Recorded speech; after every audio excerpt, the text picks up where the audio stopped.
Hey everyone, welcome back to the shop.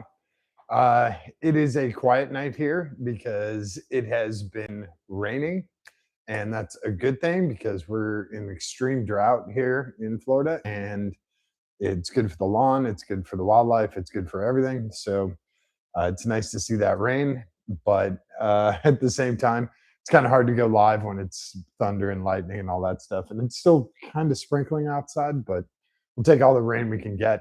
So last night had a few friends over, and it was mostly just BSing about horsepower and racing and stuff like that. But we did get a bunch of stuff done in the car. Kind of each took on our own project, and I wanted to go through some of that stuff with you guys and girls. Sorry, that's supposed to be all inclusive. And I had to burp. Sorry. The uh, the fun part was doing the spark plugs in the limo. So we have all brand new plugs, and Blueprint recommends the NGK 7938, I think. They're actually very good spark plugs. They're $7 or $8 each. They're not terribly expensive, but they're really good spark plugs. And because of all the testing that we've done with the distributors going in and out, the Holly Sniper failing, and all of that, we kind of burned up some of the plugs. They weren't bad, like I've seen way worse, but they weren't in great shape. And we want this thing running as nice as possible. So got all new plugs for it. The others were actually good enough to keep as spares. They're going to be backups just in case we have any kind of plug issue. But the plugs also explain why we were running a little bit rich. There's another explanation coming up here in a minute. But we could smell it was running a little bit rich. And my neighbor across the street had their doors open. It was a beautiful day, and they had their doors open. And I got a text from my neighbor. He's like, "Hey, that thing's running a little rich. Our eyes are watering over here." And he's across the street. So I'll show you guys why we were running a little bit rich. Oh, we got a message. Hey, Nikki. Oh, you guys have snow there? Oh, but it's a good thing because you have a Subaru. So you don't really have to worry about snow unless it's like 20 inches of snow. That gets a little weird. But yeah, your Subaru will be fine in that. I think. I don't know for sure. Your Subaru is pretty damn low. It'll be fine. It'll be fine. You're a good driver. You can handle it. No problem. Um, and you've got Nova, so I know you're taking it easy and being a good kid. Um, uh, yeah, by the way, for those of you that don't know, Nikki's got a badass Subaru. It's on air. It's all, yeah, she's done a nice job with the build on that thing. So one of these days we'll get it in the shop, maybe in Ohio. Yeah, we'll get it in the shop and we'll have her do a walk around with the car. It's pretty cool. The air system in it is super clean, super clean. Who else we got here? Hey, Craig Built. Hey, Craig. Oh, and then we got more messages. The CB does great in the snow. Yeah, their all-wheel drive system is pretty good. Craig, so we got new plugs in the limo, and we have the carb mostly set. We leaned out the carb a little bit after the note from my neighbor about it running a little rich. So the carb's kind of leaned out. I wouldn't say as much as it can be, but we also don't have the lean pop anymore that we were getting from the 750. It's a Holley 4150 carb, but it's 750 CFM. So no more lean pop. And we've got the idle set pretty close. Now, the nice part about being here in Florida is you don't have to run the choke all the time. So the car pretty much start without any sort of choke. I did add the choke cable just in case for some weird reason we're in Alaska and we have to start this thing. So the choke cable is in there just in case. And we replaced the plugs, but we also replaced one of the spark plug wires. And I want to show you guys what happens now. The headers on this car, because this thing is so bizarre and it's not your normal small block, big block, anything. The headers are so close to the frame. And also on the driver's side, the steering rack, because they shortened the steering rack to fit in the hot tub, the steering rack is now at a steeper angle, and that causes more issues with the headers on this side. So thankfully, I had my buddy Josh at Jags was super cool and let me try out like 6 or 8 different headers to finally find a set that fits. Now the problem is they fit, but they barely fit. And this is an ongoing problem with any kind of custom builds. The steering column is usually going to be in the way when you have a front engine rear drive. The steering column is going to interfere with the headers, or the headers are going to interfere with it. So you're always trying to work those two in conjunction, and then you get these weird bends that go around and let the steering column. It looks weird and it looks kooky and it doesn't sound good and usually doesn't look good. So that's one of those weird things. But I got to try a whole bunch of different headers, so I did find a set that works. Now the problem is these headers put off. I mean, these engines are great, but they put off an incredible amount of heat. They generally run about 500 to 520 degrees Fahrenheit.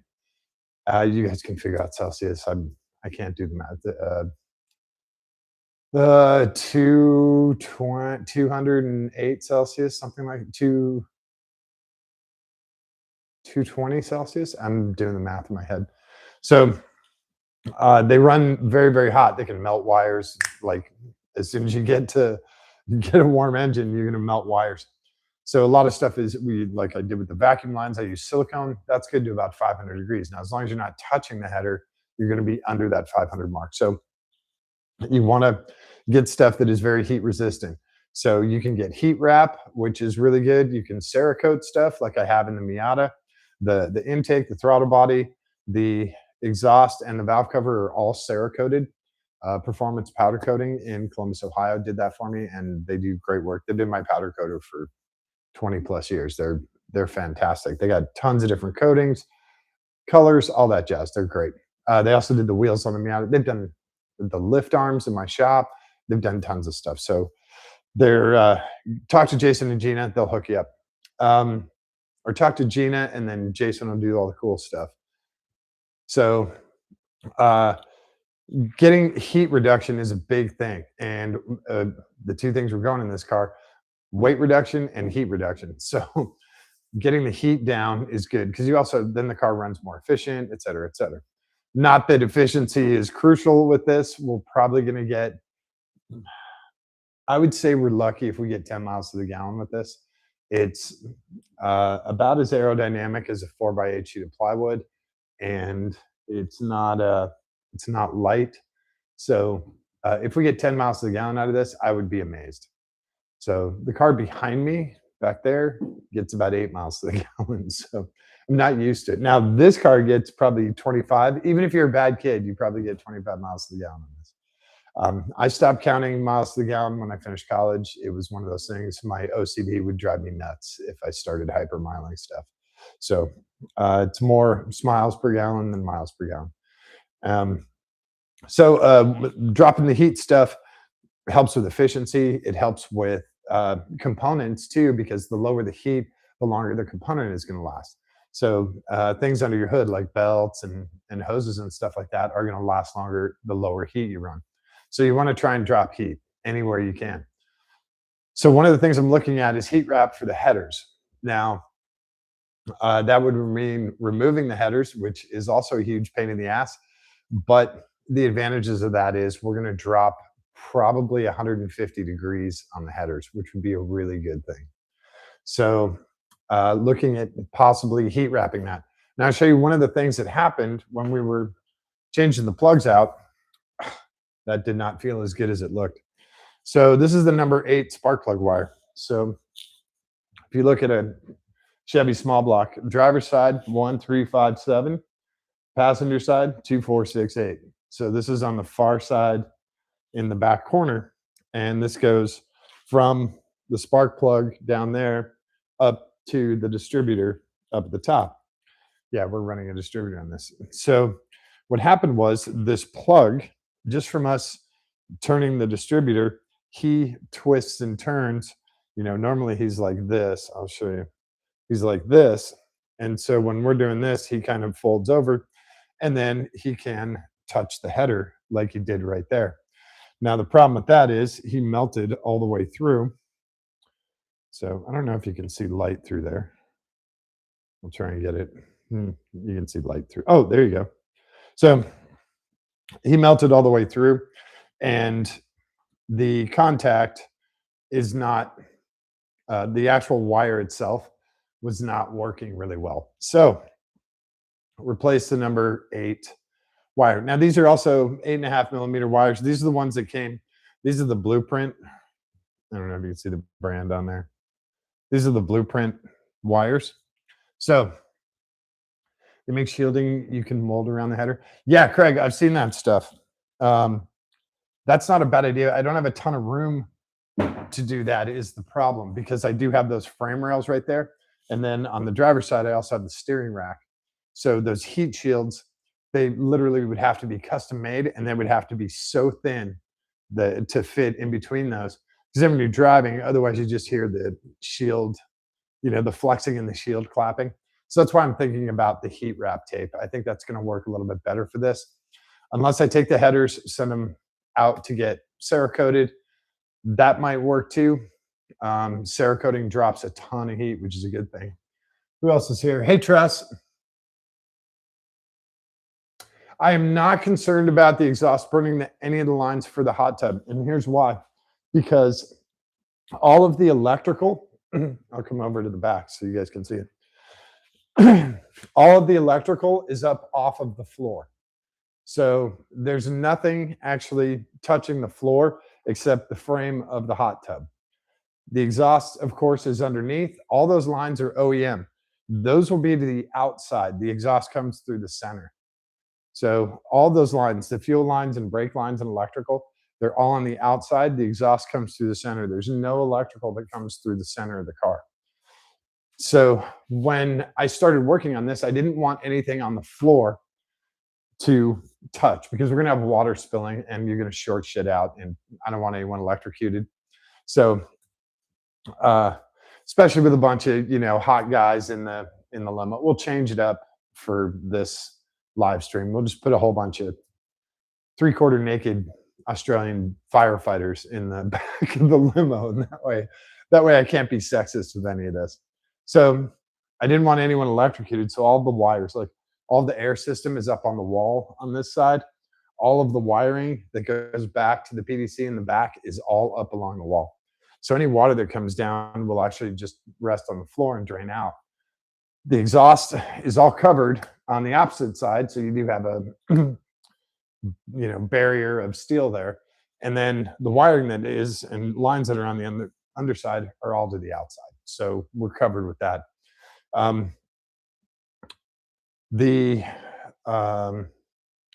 I forgot what I was going to say. Oh yeah. So looking at possibly Cerakoting the headers. If I can find a place that does that locally, I probably will do that just because number one, it looks really good. Number two, it's less time consuming. And number three, it works really, really well. The heat wrap tape is cool and it works really well, but it's very time consuming. And I don't know, it's one of those things I have to debate and figure out which way I want to go. The heat wrap is kind of old school and this car is kind of old school. So that sort of meets the persona of the car, but Cerakoting is pretty cool. So yeah, let's see who's here. Oh, hey, Liz. So yeah, you got new plug wires on the way. They also make, we're going to do, I got to quit saying that because it's just me. So I'm going to do 10.5 millimeter wires. And they're a little bit thicker, better spark, better conductivity, all of that stuff. They'll still be silicone and they'll have silicone boots, but they'll also have ceramic boots on the end with the plugs. They make these ceramic covers that go on here. So if by chance this guy does slip over at an angle and touch the header, he'll have that ceramic boot on there and it won't kill the wire. So the other thing I was debating was doing my own custom wires, but that's such a pain in the ass. I mean, it looks really nice and it's basically just for looks, but I think just a preset, I mean, they come in the regular lengths that you need. So I think a preset built set of wires is going to be fine. There's a lot of good companies out there, MSD, Taylor, all those companies. Beware the China companies. They make okay wires, but the QC on those is not very good. So you might have like a crimped end that doesn't work real well, or I don't know, one of the sockets is too small for the distributor or too big and it just falls off. So beware of the Chinese stuff. Definitely just do your research, please. Speaking of Chinese stuff, I got this fun one for you guys. You're gonna like this. This is so nuts. I couldn't even believe this. So stay there, little parts. Stay there. Okay. So that kind of spoils it if I put it over there. So this is a normal package from Jegs. This is a brake line. And I don't remember what I was using this brake line for. It might have been for the limo, but this is part of my Jegs stash. And that's what a Jegs package looks like. And when you order from Jegs or go pick it up, it comes in a package like this. What did I order? I got to remember what I got here. Oh, yeah. This was the AN wrench that I got. Just because I don't have any AN wrenches down here. That flowed out way too quickly. So this guy is what I ordered just so I could have something for AN fittings. And this is the packaging that showed up. Check that out. Now, you want to compare and contrast? Someone's trying to be Jegs. Yeah. Someone's trying to be Jegs. Hold on, I'll get to the hoodie in a second. So, again, Chinese company off Amazon, the real deal. So make sure when you get the package, you're like, oh yeah, it's a Jegs pack. You don't really look at it. You're like, oh yeah, I got the stuff from Jegs. I don't know if that's an A or an R. Rusido and fittings and hoses. And I don't know. Maybe they're a really kick-ass brand. I have no idea about them. But I do know about Jegs and Jegs quality. So put this back in the Jegs box. So be careful out there with Jegs stuff and the Chinese copying the big brands, you know, the Jegs, the Summit, the MSD, just make sure you're aware of it. If you want to use that stuff, fine. That's entirely up to you. But be a little bit aware of it. So what's coming up for the limo is the parts that we're waiting on. I have oil pressure fitting adapter. I have to raise it up so that it clears the manifold so that I can put the oil pressure sensor in. And then I also have a throttle bracket for this guy. This is the other thing I wanted to show you guys. This is the kickdown switch for a TH400. That's what that looks like. And he's part of the bracket.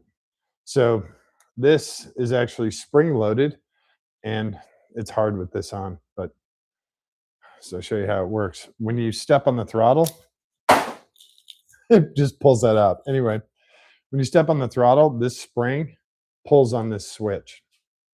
There you go. I only had that finger tight in there. That's why he pulled right out. So he pulls on that switch and it tells the transmission to go down a gear or two, or however far it really needs to go. This guy actually goes in the end of the spring and he has a little clamping screw there that was just finger tight. And this guy goes on the other side. And hang on, I have the skills necessary to do this. So here we go. Okay. So he goes in there. Most of it hides within the spring. This gets clamped on. It's just a flathead screwdriver. And then this goes on the throttle of the carb. Sorry, I put them on backwards. So he goes right there. And then you have a little stud that goes in there to hold that guy in place. And he's what pulls on the spring.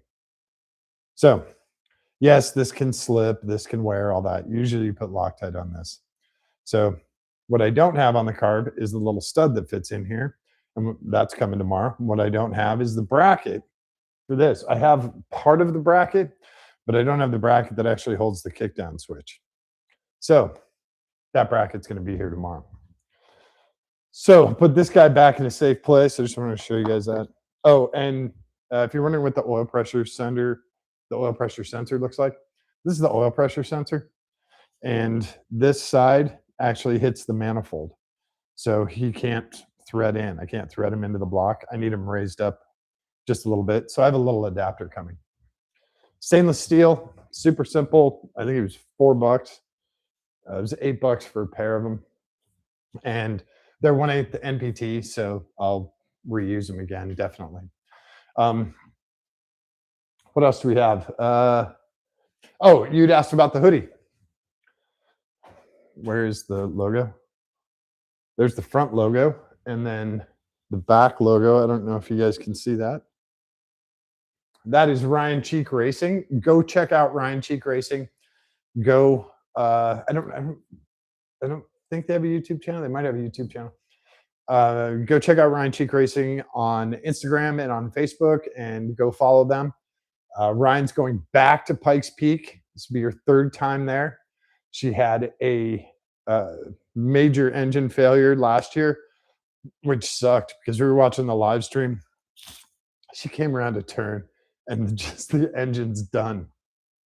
She was kicking ass, and then all of a sudden, it's like someone letting the air out of a balloon, but not the cool like squeaky squeak. It was like shoo. Just the car came around the turn and it was like boo. That was the end. And you're like, no, come on, last day, let's get this. No, the engine decided to give out. So she races American Cross Kart, which is super cool. It's those little tiny guys. They're kind of, they're not as big as, I don't know, they're a little bit smaller than a Miata. Open wheel, full cage. Usually run like a 1600cc, like a Busa engine, something like that. And these little things scream. They're so lightweight and they have so much power.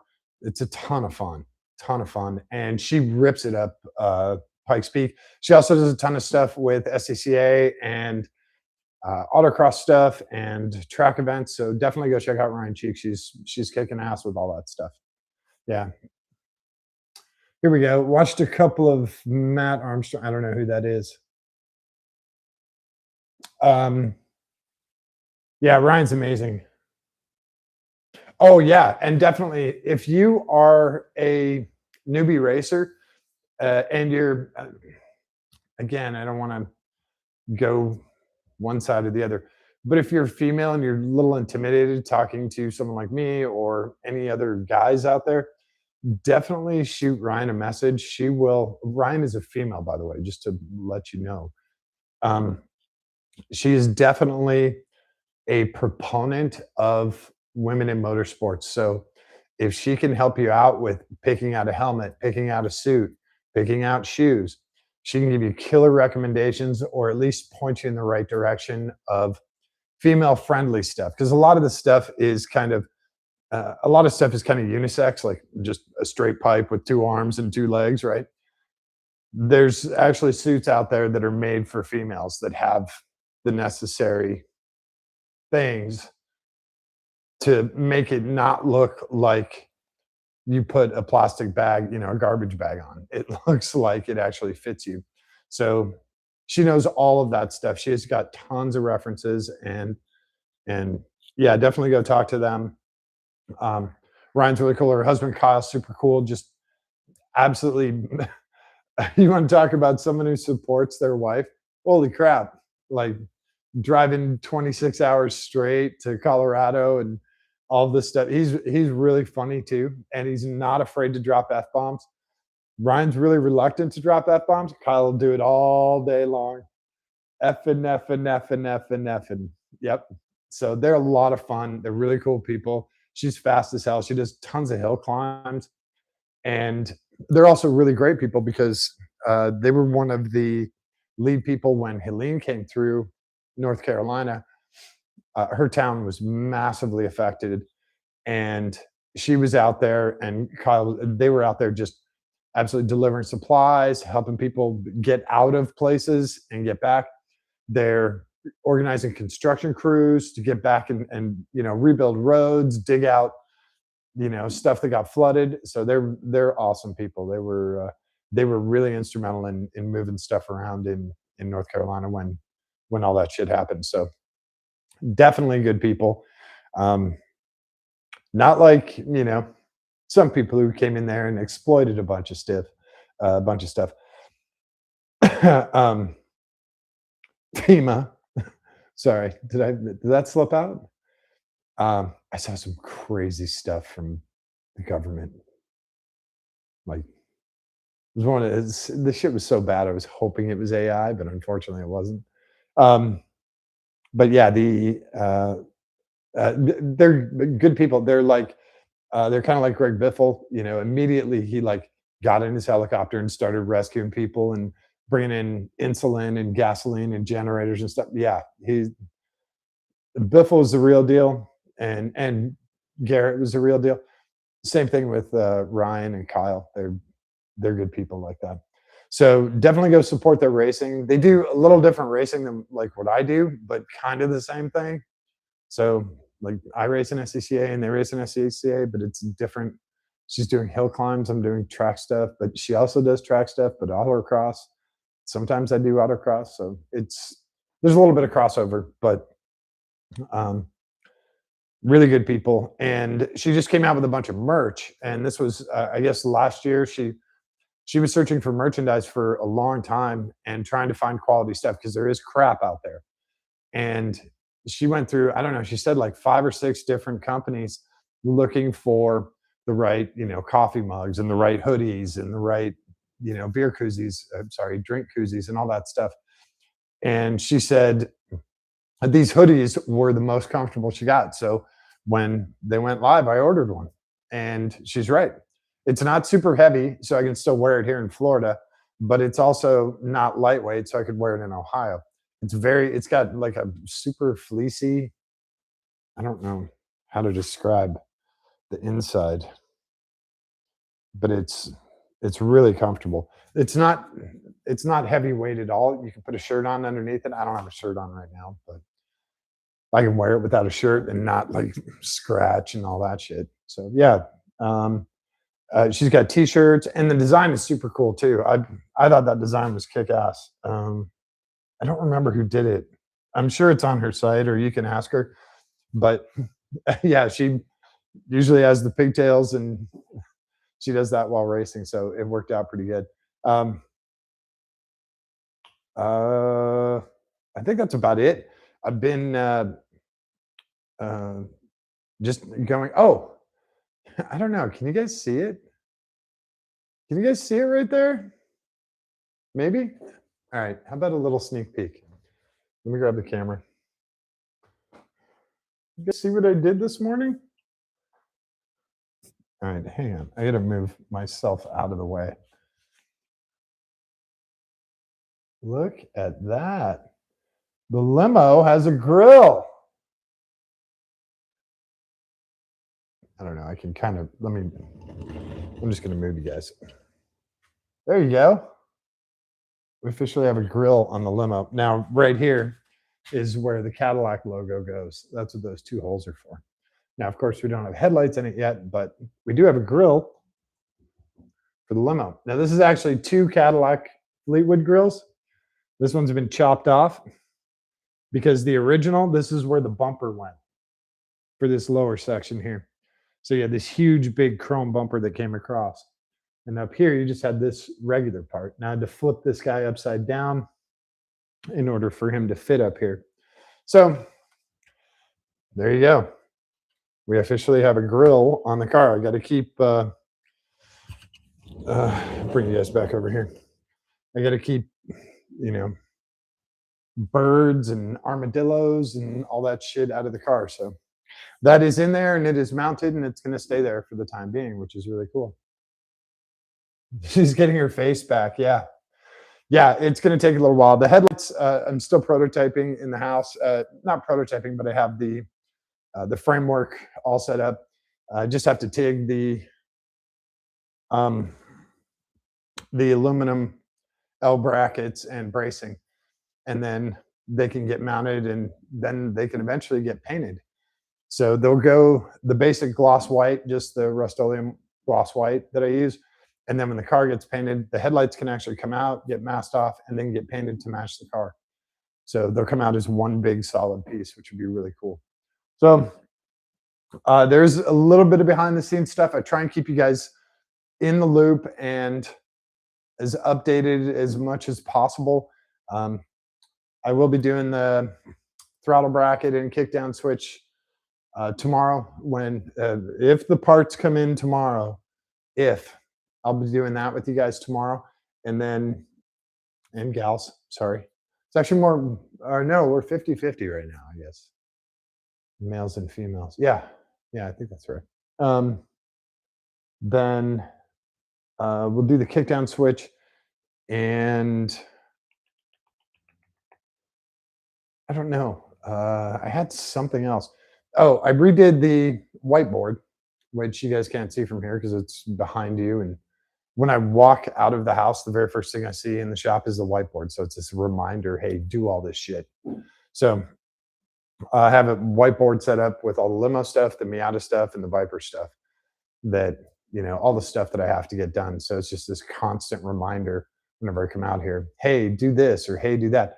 But the list on the Limo is getting shorter and shorter and shorter, which is a good thing. So we've got, we tested out the turn signals. They're actually somehow wired to the brake lights, which isn't working for me. So gonna have to undo that. And then I had something else. Hang on. Let me look at it. Oh, I told you guys about the plug wires and boots. I told you about the lean mix, the grill, the oil pressure sensor. Oh, the one thing I did do, and I'll show this to you guys tomorrow when I pop the hood on this. The back feed, I figured out. I figured out the issue with the back feed. It actually wasn't back feed. It was that it required a reverse switch or like a breaker. So that circuit is part of the idiot light circuit. Now on the original dash, you had an idiot light if oil pressure was low, just a light came on. You didn't have a gauge, it was just a light. Same thing if voltage was low or coolant was high or whatever, you just had a light that came on. It didn't give you any other information. So the wiring to turn on the alternator is actually hooked up to that bulb. So when the alternator is spinning and generating power, that bulb is actually out. So it's, I guess it's kind of a reverse breaker. Now, if the alternator, they also call it a generator. If the generator is not sending out power, that bulb will light up with 12 volts from the battery. So it's one of those things you have to have a bulb in there in order for it to tell you that the car is starting or stopping.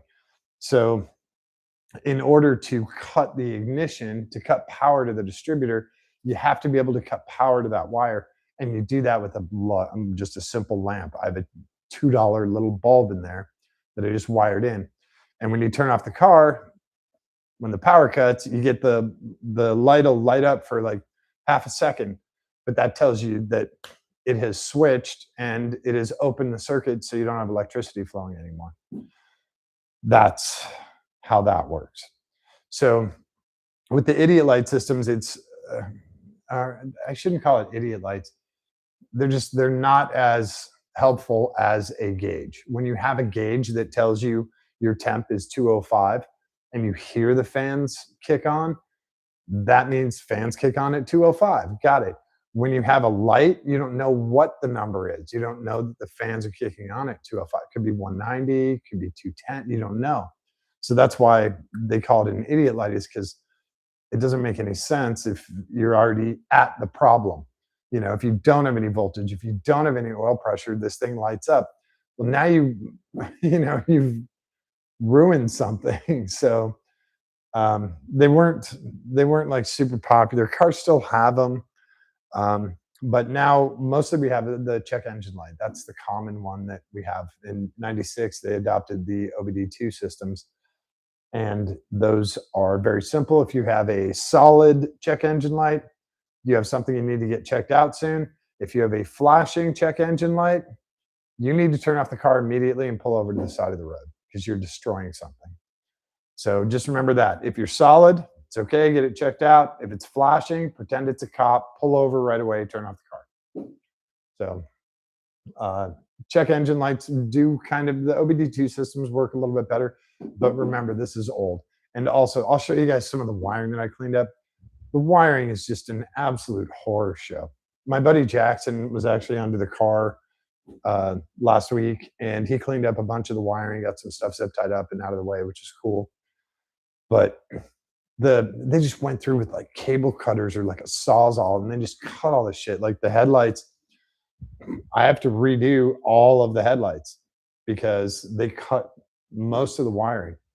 And the wiring diagram for this is way different than the standard Fleetwood because all of these got different, all the limos got different wiring harnesses because they extended them like 30 feet for the coach companies to put in, you know, all their extra stuff. So the original wiring diagram for this has about 30% of what I need. Let's see.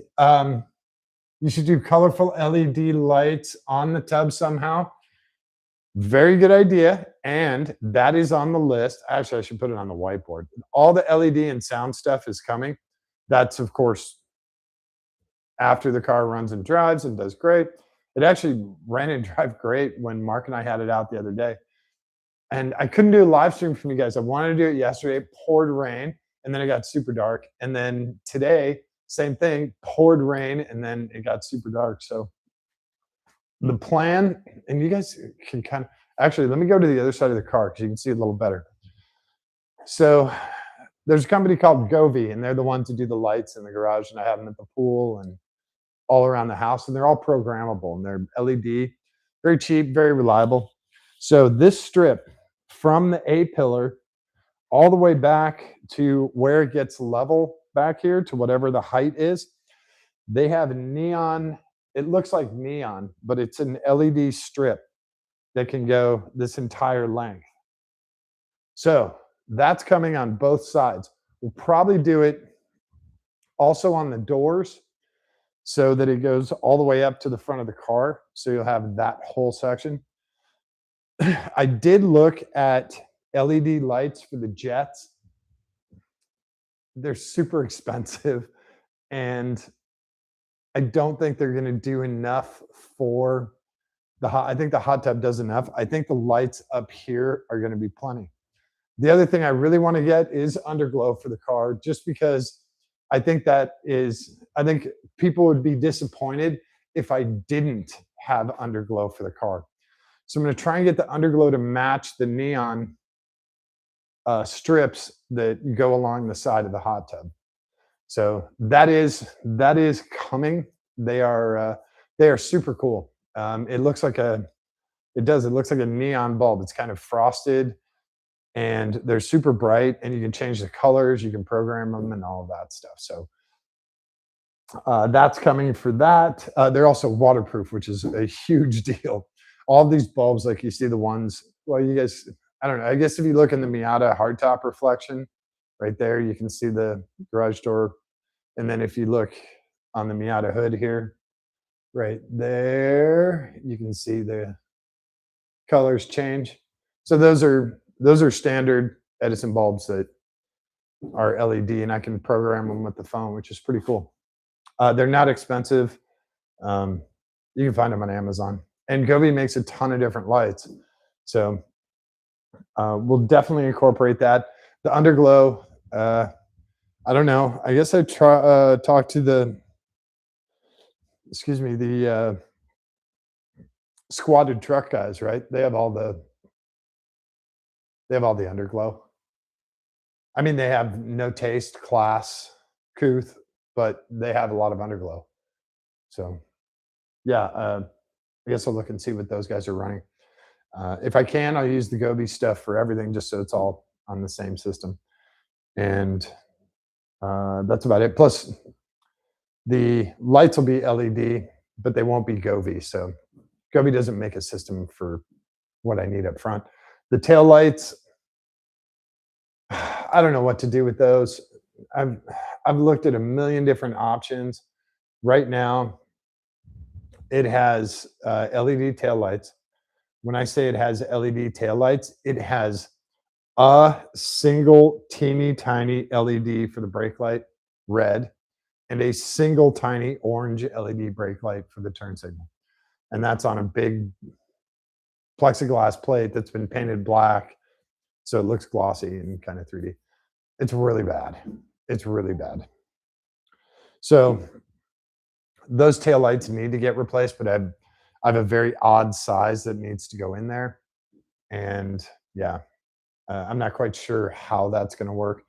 I'm thinking that I'm going to have to get something bigger, and then the frame is going to have to be a little bit different in order to shape those. So I don't know. I'm looking at like semi truck tail lights that go across the bumper, and then I have to do them vertical, and then trailer tail lights, all of this other stuff that come in different designs and flavors. So we'll figure out something for the tail lights. Right now, for legal reasons, the taillights technically work. Now, of course, until this car is 100%, we're going to have a chase vehicle. My truck's going to chase it.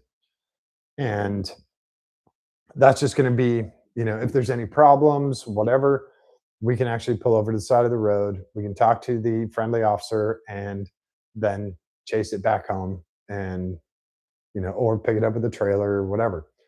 But just want to keep it legal. Also, the plate is hooked back up. So now when you turn the key, the plate lowers and you can see it, read it. Turn off the key, the plate raises up. It's on a cool actuator in the back, and it actually works. The previous system was super hokey and kind of it wasn't really it didn't really work. But the new system, I did a custom relay setup. You guys can see there's a video on uh, how I did the custom relays for that. And it actually works really, really well. It looks cool when that plate just goes. Bzzz, it only takes like 4 seconds for it to drop down. What else we got here? I feel that Sally would give you better direction than squatted truck guys. Yeah, yeah. It's probably better to, uh, and also kids are far more honest than adults. So if you ever like go to the beach, like a little kid would be like, "Mom, look, that lady's really fat." They don't care. They'll say it. They're not like, whatever. Um, Mom, look, that guy's bald. Yeah, okay. Yeah. Don't need to remind him. He woke up that way. So yeah, maybe little kids like, oh no, that one's cool. If the kids think it's cool, it's probably cool. Um, if if the squatted truck guys are like, dude, that's awesome, you might want to think about it, right? You kind of pull back a little bit. So, but the LED stuff is going to be, I mean, pretty straightforward, and it will be controlled by the phone. So I'm trying to limit how many remotes I have and how many different controllers and all that shit because this car has a whole bunch of stuff going in it. So some of it's going to be hardwired, but some other stuff, like the headlights, are going to be on a remote, which I showed you guys. I think I showed you guys. So it's right here. I'll show you guys. So this is what's controlling all the headlights. Little 4 relay box with an RF transmitter. And this RF transmitter has A, B, C, D. So A is low beam, B is mid beam, C is high beam, and D is off. So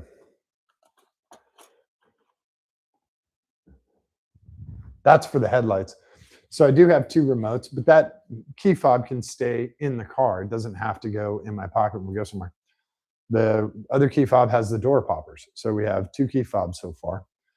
And then we have the wired controller for the airbag system. We will have all the stuff for the hot tub will actually be mounted on the wall. So that's not going to be a remote at all. So really the only other thing we'll have is the sniper will be on a tablet, wireless tablet that tucks into the seat. And then the light controller, which I can do from my phone. So we'll have a little little, I don't know, smaller amount of remotes and controllers and all this stuff. So, we got another question here. You can't wait to see the headlights on it?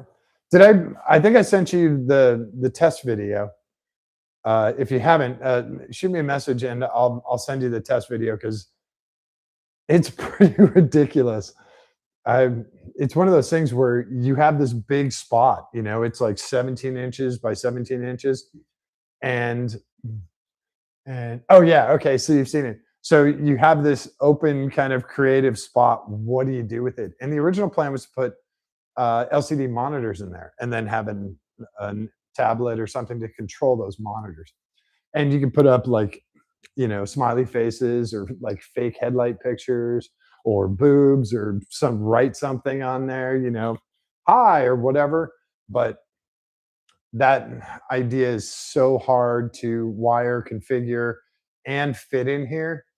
So there's a lot of cooling issues and stuff like that. So it was a lot simpler to go with the LED lights that I set up. So um, they're going to be cool. Yeah, yeah. Um,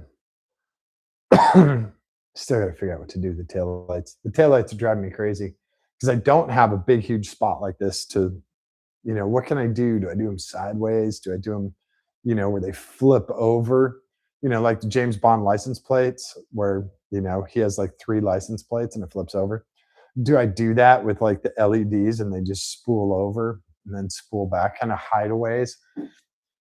There was a whole bunch of stuff that I was working on, and I just decided to keep it simple but insanely bright. And it's also something that I've never seen before. So yeah, we'll do stuff that you know you haven't seen at SEMA, you haven't seen from manufacturers.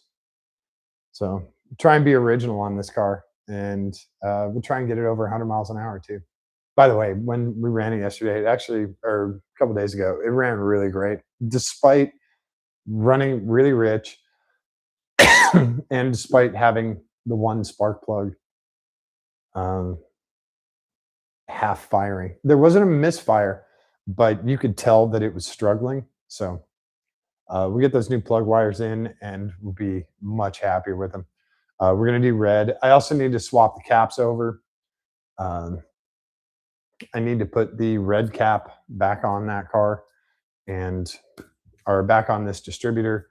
Put the clear cap back over there because we don't need the clear cap anymore, right? Do you guys really like seeing that blue arc spin around? Is that a cool thing? Should I just leave it? Leave it until it breaks, sort of thing? I don't know. You can't really see it unless the engine's open and the car's running. There's not going to be anything happening. And when it's just idling, you can barely see the spark, especially during the day. And then when it revs up, then you can see that blue arc spinning around, but you're not usually revving this car. It's not it's not an EK hatch. um, I don't know. I'm still kind of debating that. The cap is MSD. MSD makes the stuff for Blueprint, which is nice. So 6 of one, half dozen of the other. The other thing, and maybe you guys can chime in on this. You guys can send me suggestions. I do want to do a horn on this, just because the car's obnoxious as shit. So I need a horn of some sort. So if you guys want, in the comments or send me a message or whatever, let me know ideas for horn. Like the Miata has a Ferrari horn in it, which is hysterical because you're expecting like a motorcycle. Bzz, you're not expecting a Ferrari horn out of this. So if you guys have a horn suggestion for the limo, I'm all ears. I do want to hook a horn up and make sure that it works. Oh, what do we got? Do a train horn. Okay. Um, do you want a funny train horn story? So I'm coming back from the Motorplex, and Scott is my friend Scott Kilbundy is in. We're both leaving the Motorplex, and he's going back to his house, and I'm going back to mine. But we go through downtown New Albany, which downtown New Albany is 2 lights. Okay, it's not like it's a huge thing. So we come up to the light. If you're there, Eagles Pizza, and we're coming up the road, and I get stopped at the light, and Scott comes up behind me in, I believe he was in the black F-350, and he is right on my ass, like almost touching the back. I was in the Miata because it was one of the 4 beautiful days that you get in Ohio. So I had the Miata, and he comes right up on my ass, and he's right on it, and I'm like, "Dude, get a little closer." And, I kind of forget about it, whatever, I'm waiting for the light, and then he hits the train horn. I almost shit my pants. It was so loud, and to not have any cover, to be an open top in the Miata, it was so loud, it was so bad. So, I don't know if I could do that to someone. I mean, the train horns are funny, but oh my god, I thought my hair moved. I mean, it was loud as shit. He had a separate tank and compressor, and it was like a train horn, like off a chassis system. I don't know, someone custom installed it before I got to the motorplex. So it was nuts. It was so loud. I don't know if I want to do a train horn because that kind of scares the shit out of people and sort of pushes them away. I was thinking like, I remember in the old JC Whitney catalogs, believe it or not, JC Whitney actually used to make a catalog, and my brother and I used to double fist over the stuff in that. That was like that was like our Sears. That and the Sears Wish Book were the 2 things that we would read over and over. We probably memorized them. So the JC Whitney catalog would come, and it's all there's. Now you're realizing that it's all shit that they had in there. It's just crap. But when you're 17, 18, 19, you're just like, oh my God, this is the best thing ever. My brother got a dubbing cassette deck for his Renault car from JC Whitney. And he was so proud of it. He's like, dude, it does high speed too. I can copy tapes while I drive. Yeah, imagine that. So in a Renault car, no less. It wasn't like a cool like Corvette or something. He was in a Renault car, a 4-door Renault car, not even the almost cool 2-door. Yes, it had 3 lug nuts. So JC Whitney had all this stuff, and it had all these crazy horns. And one of the horns that we recognized was the Dukes of Hazzard horn, and they had that, and you could buy that. And they also had La Cucaracha was one of the horns they had, and then they had another one that had like a PA system, and so it came with a microphone and then a big speaker, and then you could select a whole bunch. It had a little dial, and you could select a whole bunch of stuff. It was like Beethoven's Fifth, and a bunch of different like super famous songs, like Chopsticks and all this other stuff, and you could just hit the button and it would play that. I remember that from the JC Whitney catalog. So I was like, that'd be cool to have like a whole bunch of different horns. So I don't know. It's one of those. I got to find something, kind of creative and cool. And the train horn's not bad just because it is so huge. But I don't know. I also don't want to be confused with squatted truck guys, right? Yeah. What do we got?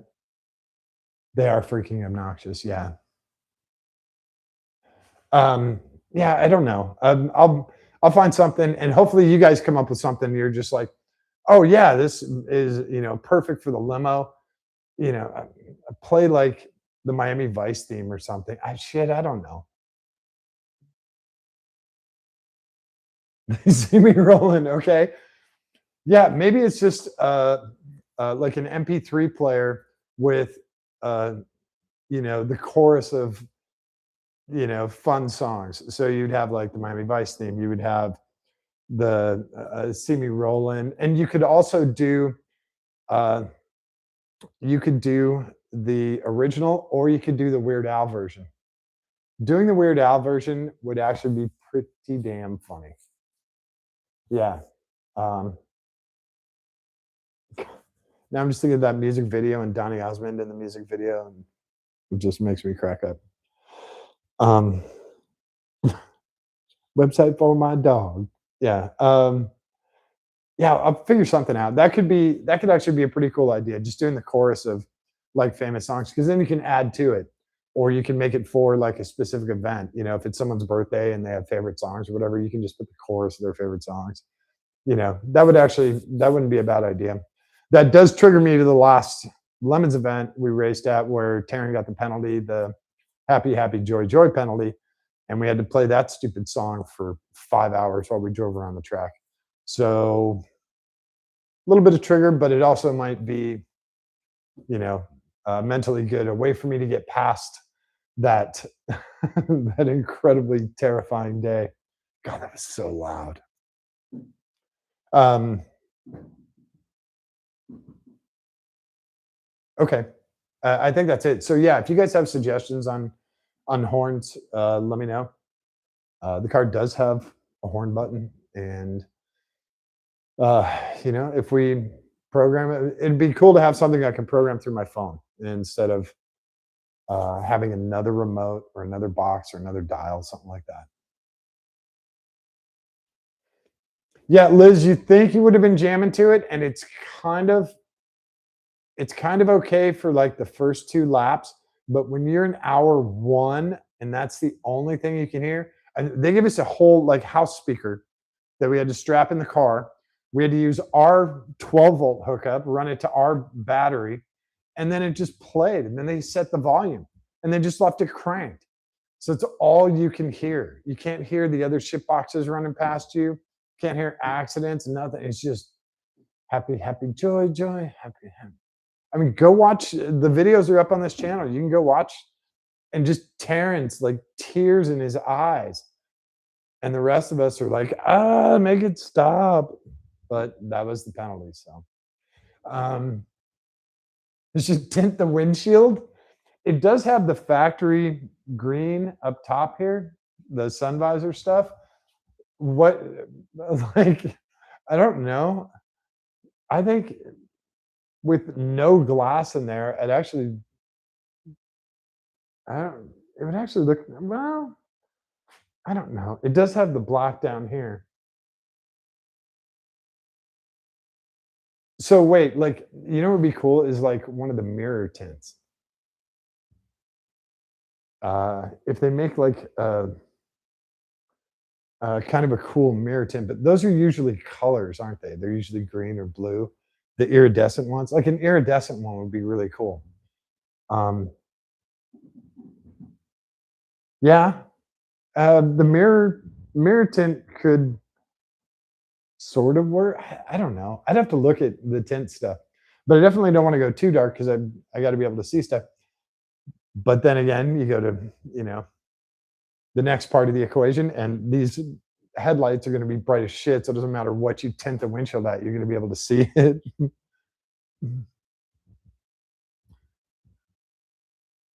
Okay, repetition and amusement. Well, the fun part is with Lemons, when I talked with Tim, one of the Lemons officials, about that penalty, I gave him the suggestion. I go, you know, for another penalty, you guys should do log. I don't know if anybody remembers the show Ren and Stimpy. They had these ads on the cartoon show, and one of them was for this product called Log, and it's log, and it was just like literally a log. It was a piece of log with a little branch and a little leaf. It's called Log, and they tried to make it into this like fun toy. It's log, it's log, it's big, it's heavy, it's fun. So I told them they should have a penalty where they have to recreate or duplicate the log from actual timber within 5 miles, you know, someone's house or whatever. They have to recreate it. That's their penalty. And Tim's like, "Oh, you're evil." I'm like, "Whoa, I just know the show." So yeah, you can call me whatever you want. Um, but Lemons has a lot of really fun penalties. Most of them are very fun. That one was just kind of torturous, and it was one of those things that did calm us down.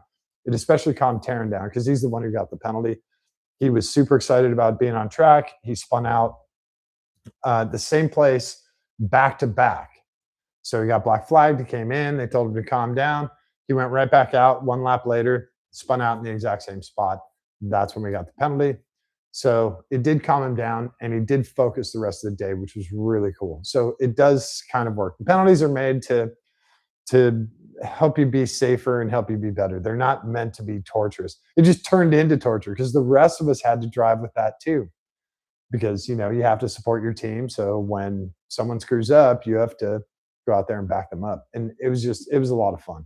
It was a lot of fun, and definitely lesson learned. Definitely lesson learned. So yeah, we'll come up with something cool for the horn. I'm not quite sure about that. Nikki, if you have any of the tint ideas, like the iridescent stuff or the chrome stuff, send me a link. I'll check it out. That could be cool, just because this thing is going to be like all super color, and I gotta close that other door because we have another band of rain coming, and I can feel the wind picking up, and it's going to yank that door open. So I don't want that, and I don't want you guys to see the door get yanked open. Um, so yeah, we'll do some fun stuff. Plus, I love the interaction with you guys. With I have these great ideas for what we're going to do with the limo, but when you guys get involved and say, "Hey, try this," or I like this on my car, or what about doing this? I love that because I'm just a single person and I just have this little tiny brain. So when other people with big brains get involved, that's cool. I love that, and um, hopefully that helps. With you guys and all the stuff I'm building, you're kind of part of the build, even though you can't like physically be here. Some of you can, but if you can't physically be here, you can at least be part of this, and you can be inspiring, which I'm hoping to do the other way around. So we're gonna keep going on the limo. Also, you guys might have noticed there's a camera mount back there. I don't know if you can see this because it's black on black at night. I have a camera mount back here. It's where the gimbal's gonna go. And when we do the live stream, the camera's gonna be mounted here looking forward. So that's what's coming up. If you're wondering where the view is, I did finally get a suction cup mount with a quarter 20. I have a suction cup mount for GoPros. I got 3 of those. I didn't have one with a quarter 20 to hold the gimbal. So we'll have that on the back of the car, so you guys will be able to watch that whole thing.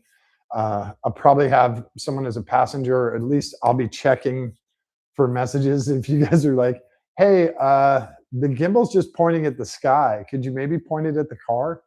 Yeah, doing an old school chain steering wheel. I would, but here's one of the issues with the little tiny chain steering wheels are so cool, especially on official lowriders. 70, what, 78 Monte Carlos, um, the Impalas, the Thunderbirds, all that cool shit. I would love to paint this car like one of those, but those have got to be $50,000 paint jobs, 20 layers. That paint is so incredible. The guys that do that in South Central LA, unbelievable. Unbelievable. It's just there's so much detail and so many layers and so much thought goes into how they're going to layer everything and how everything's laid out on the car and using the lines. It's so incredible. If you haven't seen one of those in person, like a legit lowrider, man, they're absolutely amazing. But they usually have the little tiny 8-inch chain steering wheels. That was another thing that JC Whitney catalog had. They had tons of steering wheels, and they did have the little chain one.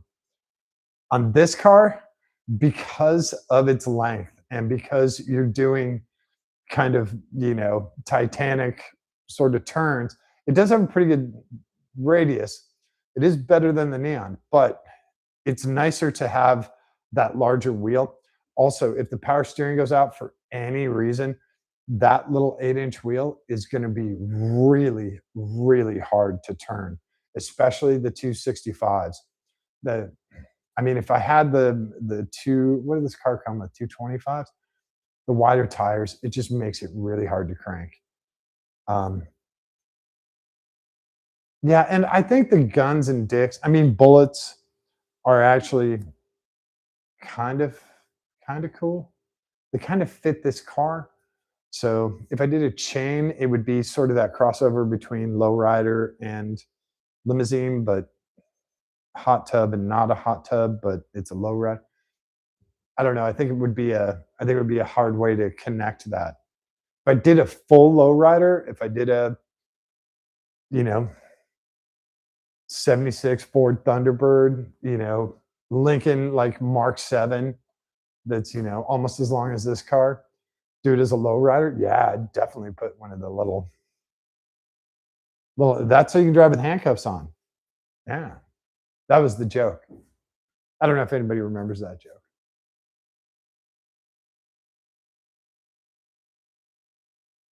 Boss Hog horn is on the front to match. Now, this car did come with, and you might have seen it, Liz. It came with a huge horse, like prancing horse hood ornament. And if the horse was anatomically correct, I would have left it. But I do have just a regular Cadillac emblem. He is right here with a tennis ball on him because when the car cover goes on, otherwise. So we just have a regular Cadillac emblem. He goes right there. And he's spring loaded, so you can't really steal him or break him off. I guess you could steal him if you want. Yeah, you just clip that little thing and then you can take him. But yeah, he's on a tennis ball here. So it doesn't tear up the car cover when the car cover goes on there. But it's easier to take them off. So, um, so we'll stick with the Cadillac car cover or the Cadillac hood ornament, and then I'll try and find something. I just not. It's a tough one, man. The horn thing is going to be tough because I definitely want the car personalized. I just don't know what to put on there. By the way, still can't find this anywhere down here. Still hunting.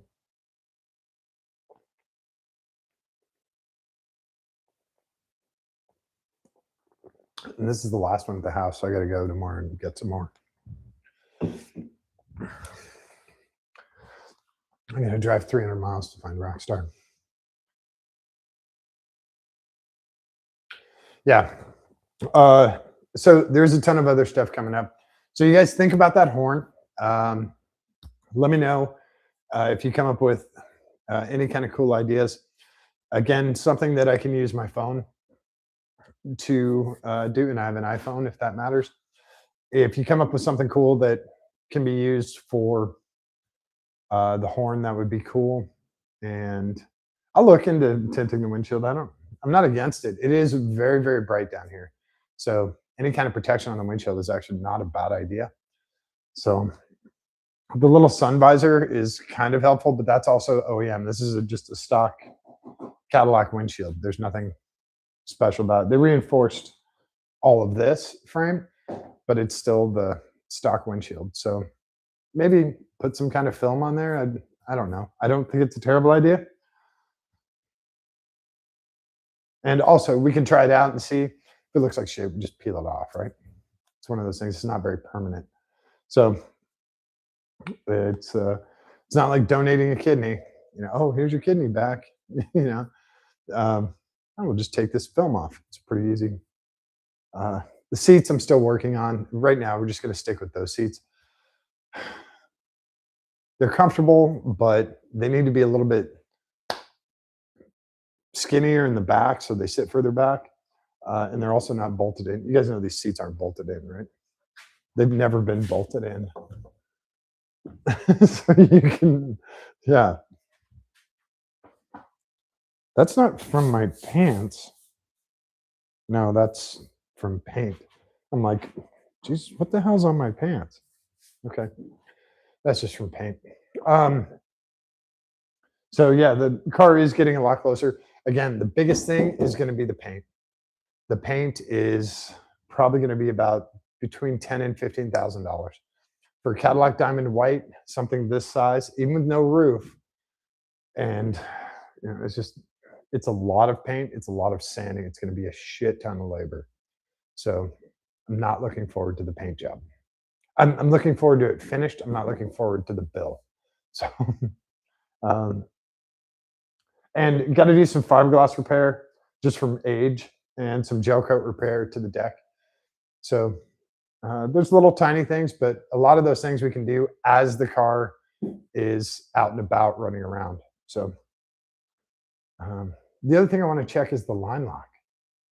Got to make sure we can still do huge burnouts, right? Oh, the old timey auga horn, auga. Then there's the wolf whistle. You know, uh, that was those were the ones that on that dial on that controller. They had a whole bunch of those. I don't. Maybe I go super vintage and see if I can find one of those. That would actually be pretty cool because it would be era correct, right? It would actually be a little bit earlier. This car's a little bit earlier than I guess it was like 80. I don't know. That was in the 80s sometime, wasn't it? 85, something like that. I should look that up. There's got to still be one kicking around like on eBay or something, right? Or, you know, what's Canada's eBay? Kijiji or something like that. I can't remember what it is. Uh, yeah, I might have to look around, see if I can find one of those, see if I can find that. That would be just to kind of keep it sort of period correct. It'd be fun. And also do it in the meantime. If it's 20 bucks, I'm totally in. If they want like 3 grand for it, I'm totally out. I will program my own auga and all that shit. So yeah. Um, yeah, we'll see what we can do with the horn. We'll do that as an interaction thing with you guys, and if that's something we can figure out, that would be a lot of fun. That'd be a lot of fun because I'd love to have you guys as part of this build too. So that's about it for tonight. Like I said, we're waiting on parts. Got a bunch of stuff done yesterday. A lot of internal stuff with the plugs and finding that weird wire. But we'll do some more stuff tomorrow. Again, I'm going to do some more wiring cleanup, especially under the dash. It's just a mess. It is a huge mess. So, yeah, we'll come back tomorrow and we'll do some stuff. With any good fortune, this week we're going to have some nice weather and we can take this out. Now, the live stream, since I don't have headlights in it, the live streams are going to be during the day. So they'll be when we have sunlight. So you guys might get a notification at, 4 or 5 in the afternoon that that I'm going to live stream. But if you're not there, then you can come back and watch it. I'll leave them up here, unless they're terrible and it's just my hair blown around. Then I'll delete it. But most of the time, I'm going to leave stuff up here for you guys. So thanks everyone for hanging out tonight. I really appreciate it. I wish I had more super mechanical stuff for you. Hopefully the tips and stuff helped out and those pay dividends in the future. If you guys have any questions, comments, whatever, definitely put them down there.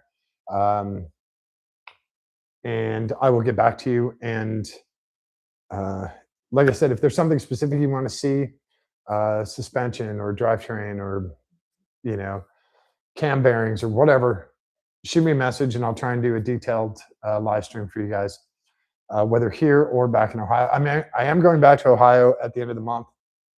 And I also will probably be back in Ohio the first week of May.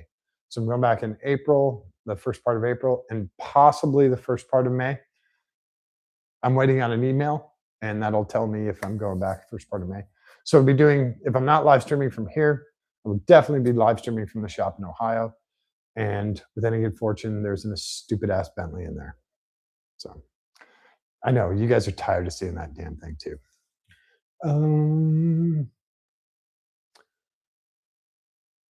Tommy gun included with purchase. I missed Tommy gun. Tommy gun.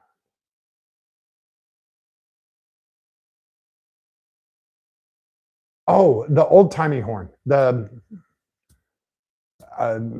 36 Ford horn. Got it. Sorry, I was trying to rewind and put that back. Yeah, yeah. It took me a second. I'm like, Tommy gun. What? Okay. And then of course in my head I'm like Machine Gun Kelly, and then I'm like Megan Fox, and then Transformers, and I'm trying to, link all this stuff, and I'm like, what? Yeah. Yeah, that woo, that was a rough one. Um, so yeah, let me know if you guys want to see something specific. I'll definitely do that. And we'll be back. I'll do some more stuff with the throttle cable bracket and how to set that up. These are very simple and it's also very generic. It's not super specific. It's not custom machine Kindig stuff. It's not 3D printed. It's just very simple, but it's something you guys can look at and go, oh, I know exactly what that is. That's the throttle bracket. That's the kickdown switch. You'll be able to see all of that and then move forward. Of course, in modern cars, it's all controlled electronically. The computer controls throttle, computer controls the transmission, all that stuff. This is far more old school. This is cables and wires. So uh, it gives you good basic information and basic knowledge on how all that stuff works. And now you know what the computer is controlling in modern stuff. So like I said, if there's something you want to see, let me know. And I'll try and get back to you guys a couple of times this week so that we can do ride alongs in this. You can hear how stupid loud it is because I hate how loud this thing is. It needs to be a lot quieter. I know I have a 383 stroker. How with a huge cam in it? How quiet do I expect it to be? A lot quieter than it is, considering how much I paid for that exhaust. A lot quieter. So yeah, we'll catch up with you guys this week. Don't forget to show someone that you love them today. Give them a kiss on the cheek. Give them a kiss on the tip of their nose. Hold their hand. Give it a squeeze. It is really important for them, but it's far more important for you. All right. I'll see you folks later. Thanks, everyone. Have an awesome night.